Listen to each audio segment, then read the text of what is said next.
साथ साथ बात जब भारत और अमेरिका के हवाले से, भारत चीन के हवाले से और रूस के हवाले से हो रही है, तो पाकिस्तान भी जरा आपको लिए चलते हैं, जहां पर आज यौम आज़ादी की तकरीबात पूरे मुल्क के अंदर हो रही हैं। लेकिन उससे पहले मुख्तलिफ शहरों से बुरी खबरें आई। यौम आज़ादी मुतद्दिद इलाकों के अंदर ये जो जश्न की तकारीब थी, मातम में तब्दील हुआ, क्योंकि कई मकामात पर हवाई फायरिंग हुई है, आतिशबाजी से हलाकतें हुई हैं, धमाकों से हलाकतें हुई हैं।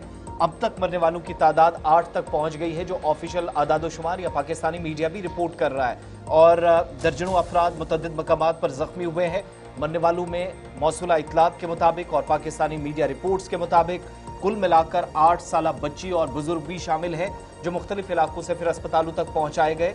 लेकिन मुतअद्दिद अफराद जो दम तोड़ चुके थे। कहा जाता है कि कराची समेत कई एक शहरों में जहां पर फायरिंग के वाकयात रुनमा हुए और जश्नी तकरीब के दौरान आमतौर पर माजी की तरह इस बार भी कई एक हिस्सों में हमने देखा कि हवाई फायरिंग की गई, जिस दौरान नुकसान काफ़ी ज़्यादा हुआ है और इसकी तस्दीक अथॉरिटीज़ कर चुकी हैं।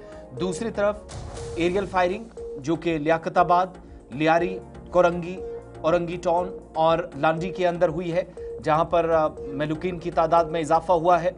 20 से ज़्यादा लोगों को गिरफ्तार किया गया। ये मुश्तबह अफराद हैं और कहा गया है कि इन लोगों से या तो गोलियां या बंदूकें या फिर बारूद इनसे पकड़ा गया है, जो जब्ती अभी तक हुई है।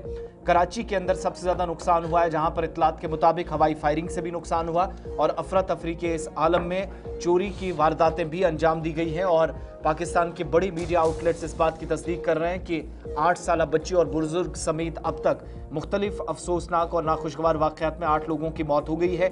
64 के करीब जो बाकी लोग हैं वो ज़ख्मी हुए हैं। इन तमाम सारी जगहों पर जो कराची शहर के आसपास जहां पर ये सूरत हाल पैदा हुई है। इसके अलावा कहा गया कि अजीज़ाबाद का एक इलाका, इस लोकेलिटी के अंदर महमूदाबाद, किमाड़ी, औरंगी टाउन, लांडी, लियाकताबाद, लियारी और मुलक्का इलाकों के अंदर भी यही सूरत हाल बनी है। पुलिस के मुताबिक मुतअद्दिद मकामात पर एरियल फायरिंग के वाकयात रुनमा हुए, वहां पर नुकसान हुआ है। जब पुलिस की जानिब से कार्रवाइयां शुरू की गई हैं तो कहा गया कि कई एक जगहों पर इस सारी सूरत हाल में जब अफरा तफरी का आलम था तो कई लोगों ने या जो डकैत थे उन्होंने अस्पतालों या सिविल इदारों या जो दुकानें थी वहां पर लूट मार भी शुरू की, जिससे बचने के लिए भी पुलिस ने एहतियाती तौर पर इकदाम शुरू किए। लेकिन अब तक जब रात से अब तक ये जश्न मातम में तब्दील हुआ, 20 से ज़्यादा लोगों की गिरफ्तारी भी अमल में लाई गई है, जिनसे कई एक मकामात पर मुतलका हुकाम या मकामी पुलिस के मुताबिक हथियार या गोला बारूद बरामद किए गए हैं, जो इन एरियल फायरिंग के वाकयात में मुलव्विस पाए गए हैं। माजी में भी इस तरह के इंसिडेंट देखे गए। इस बार भी जश्न आज़ादी की तकरीब, जहां पर आज पाकिस्तान के तमाम शहरों के अंदर तकरीबात हो रही हैं, लेकिन पहले ही जश्न की ये तकरीबात मातम में तब्दील होंगी, इस तरह का अंदाज़ा बहुत कम लगता था। वो सूरत हाल आज पैदा हुई है।